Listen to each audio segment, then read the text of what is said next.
In this video, I'm answering your questions about California streaming, about Apple stuff in general, and, for some reason, something about Star Trek. I'm iCaveDave and I simplify Apple so that everything just works for you, and if you want the latest Apple news, leaks and rumours every weekday at 12 UTC, like this video, subscribe to the channel and ring my bell. So this is iCaveAnswers, where I just answer your questions. All you need to do if you want to have a question answered, hashtag iCaveAnswers down in the comments section and I'll get to it in probably the next video. So the first question today comes from drfonta, and DrFonte asks, Hey Dave, I live in Korea, so curious about your desktop background images, any story behind those pics at all? So for the first time ever, you can't actually see them at the moment, so I'll pop them up on the screen over here, or over here, somewhere. And yeah, so the images that I use for my background for my desktop just come from Unsplash. I'm afraid there's no exciting story to it. It's just a really cool kind of portrait mode blue city skyline thing that I found, and I thought it was really cool, so I split it up into a couple of displays and up it went. That's it, sorry. Vicious Dave for Life asks, iCaveAnswers, do you think that Apple will ever go back to the gaming console business like they did with the Apple Pippin? So the Apple Pippin was a kind of collaboration with Bandai, as I understand it, and it came out quite early. I think it was pre-Steve's return, so I would say it was probably around about 95, 96 from memory. Could well be wrong on that. But I'm not sure it even got an official full launch. I think it was only in limited countries, maybe just in Japan, never really made it to the States. It was a bit of a mess, to be completely honest. And actually, Apple wasn't aiming it to be a game console. Although it was going to be in the lounge, it was designed to be more of a lounge computer where you could do other stuff. You could actually connect it to the internet and you could visit message boards and things like that, as far as I understand it. Now, in terms of Apple coming into the games market, I think you're right when you say with a dedicated gaming console, because I don't think that Apple is going to use the Apple TV platform as their be-all end-all gaming thing. I don't think that's what they're going to do. However, what I could see them doing is taking the processor from a current generation iPhone and turning that into a small gaming console that sat in front of your TV, probably for around about the £300 mark, $300 mark, maybe $350, because if they can make an iPad with a 2-generation old processor like an A13 in the 9th generation that we're expecting to be released in the coming days, and they can do that for $300 for education, they can certainly take the same current generation processor and not have to worry about a high quality display and a big battery and a touch screen and a whole bunch of the other stuff that they can take out of it and put that in front of your TV with something as a remote. Perhaps you could use an iPhone as a remote or as a controller and do some sort of gaming thing like that, but also give you the option of using Xbox, PlayStation controllers and that kind of thing. The graphics performance in an iPhone is pretty amazing for the size of it and how much power it uses, so I think that might be the way they would go. And bear in mind that the M1's graphics is about on par with a PS4. Team Kinetix asks, iGeekAnswers, DS9 or TNG? So this is the Star Trek one, Deep Space Nine or The Next Generation. Now, I was a massive Next Generation fan when I was younger, when I was like in high school. I wasn't as big on Deep Space Nine, but thinking back to it now and the kind of themes in it, I think Deep Space Nine would probably interest me more right now. However, very difficult to beat Patrick Stewart as Captain Picard. And Team Kinetix asks, iCaveAnswers, as Apple have ordered so many units of the iPhone 13, it seems that they're expecting a lot of sales. Do you think there will be a surprise must-have feature that we don't know about yet, or will 120Hz refresh rate and a better camera system be enough to drive sales? So this is a really tricky one, because we all kind of sat here going, we don't know why people would buy the iPhone 13, and then we've also had the leaks of the 14 with the designs from that via John Prosser, which has just made it even more difficult to understand. But actually, when you add up everything that's been coming for the iPhone 13, it's actually a very compelling phone, and it's important to remember that most people aren't upgrading from a 12 to a 13. Most people would be upgrading from maybe a 10 or a 10S to a 13, maybe an 11 at a push. Most people don't upgrade their phones every year, apart from weirdos on YouTube like me, and even I'm not planning to, because I'm on a 2-year contract. That's how it still works in the UK. We still have multi-year contracts for phones where you kind of pay it off as a part of your cell plan. But I think there is a lot of pent-up demand out there for people that do want to upgrade their phones. I know a lot of people that still have iPhone 6s, some still with 6 and 6 Plus. So I think there is a lot of demand out there for new iPhones, and I think a lot of people are now kind of more comfortable with going to a 5G phone. I saw some statistics out there that Apple might account for about a third of all 5G phone sales based on the projections that are coming out. So I think that is probably going to be a big driver for it this year, even though they already had it last year. But I just think that that's probably one of the big things. I don't think it's the new features that are coming this year. I don't think ProMotion displays are something that the general public cares about at all. I think the better cameras are definitely the biggest thing. Portrait mode video might be the one that really pushes a lot more people to upgrade than would otherwise have done. But also smaller notch.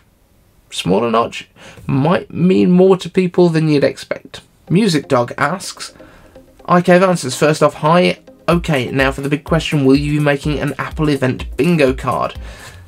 And yes, I mentioned this in this morning's video when we were going through the other Apple sites. Yes, if you've got some ideas for what we should put on the bingo card, we will put it out tomorrow. It'll come out on the community boards.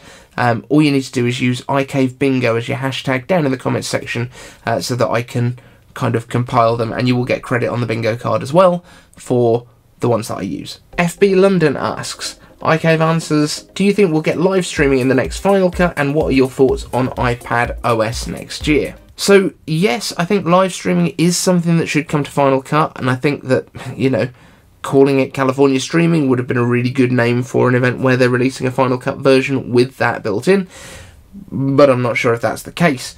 If they are releasing the iPads right now, I think that is where they will release the Pro apps. I don't think they will be exclusive to the M1 iPads either, because everyone came away from WWDC going, oh, why haven't they released these apps? Because they wouldn't announce them. They would announce them with the new hardware and with the operating system that is being released to the public, not to developers and public beta testers. I actually still think we've got a decent chance of getting an update to Final Cut this fall, and I think it is likely to come to the iPad as well for the first time. It may be exclusive to M1, but I've got a feeling it might be across the board with all the iPads being able to use it, albeit with probably less tracks available on the older models, like the iPad Air 2, which will still support iOS 15, even though it's from 2014, I think. In terms of iPadOS next year, I don't know. To be honest, I don't think they're going to make massive changes to it. I think iPadOS actually works really well for what it is, and I think the problem is that people are expecting to be able to do exactly what they do in the normal way on a Mac, on an iPad, and that's not what it's designed for. iPadOS is designed to work for iPads, and macOS is working for Macs, and I don't think they're designed to cross over.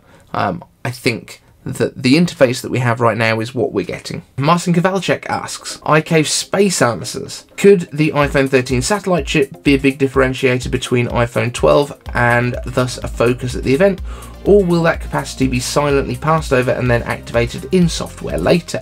Now, right now, we just don't know on that, because the information about the satellite chips only came out in the past, like, 2 weeks, and that was from Guo Mingqi, and then everyone was kind of expecting a denial from Mark Gurman, and he came out and went, yeah, actually, they are putting the hardware in there, but they might not enable it until next year. And by next year, do we mean when the iPhone 14 comes out, or do we mean, like, March? It's very difficult to know. I think it will be mentioned, especially now it's kind of out there and people are aware that it might be there, or it might just be one of those little boxes that we get in the background when they're talking about the new hardware. They might just be like, and low Earth orbit emergency calls, because I don't think it's the sort of thing that people are going to buy it for, but it's a really good thing to have. But if they don't put it in the announcement, then I don't think people will know it's there, and probably won't use it even when there's an emergency. So it's a very tricky one. I really don't know which way they're going to go with that. But I know if I was Apple, I'd be like shouting it from the treetops. Alan B Unboxings and News asks, iCaveAnswers, hey Dave, do you think that Apple on Tuesday, September 14th, 2021, the California streaming event, is going to launch an Apple Watch SE and an iPod Touch 8th generation but full screen, or an iPod Touch Air 8th generation but full screen because the 20th anniversary? So, first of all, do we think there will be a new Apple Watch SE? No, because because SE models don't get updated every year, maybe every other year, maybe every 3 years. This is the current SE, and it is absolutely fine. There is no reason I would need to upgrade it at this point. They won't upgrade it every year, because otherwise it's just a kind of cheaper model, but it's still up to date. Doesn't really make sense. So no, I don't think we'll be getting a new SE. However, you then asked about an iPod Touch, or if they want to call it an iPod Air Touch. No. Don't think we're ever going to get another iPod. I think we're done with iPods. I think iPod is done. I don't think that a 20th anniversary is a thing they would do it for. I could be wrong, but it just doesn't feel like the sort of thing that Apple would do, because they, barely sell any iPods, to be honest. The only way that they might do is if they have it with a dedicated headphone port, and it is the best way to kind of do lossless audio, because you can plug your headphones into it. That would be the only reason I think they might do it. But I don't think they will. Josh asks, iCaveAnswers, what colour and storage size are you going to get in the iPhone 13? This is a very easy answer for you, Josh. I'm not planning to buy an iPhone 13. I don't need it. The iPhone 12 Pro Max that I've got right now is astonishingly good still. The video quality, we're using the wide-angle camera today, which is like the worst of the cameras, and I still don't think this is too bad. So no, I'm not planning to get one at this point, although the event doesn't happen until tomorrow, so who knows how my mind will be changed. James Apple asks, does the invite for California streaming look like they might announce macOS Monterey and Mac at this event? Because the invite looks like a Mac event over an iPhone event, but it's just me. No, I completely agree. It does look like a Mac kind of wallpaper. However, I don't think it means that they're going to release Monterey. But if they do, then we will all take it as confirmation that they were going to all along. This is the joy of Apple events and the way that things work. We all get to just decide that we knew it ahead of time after the fact.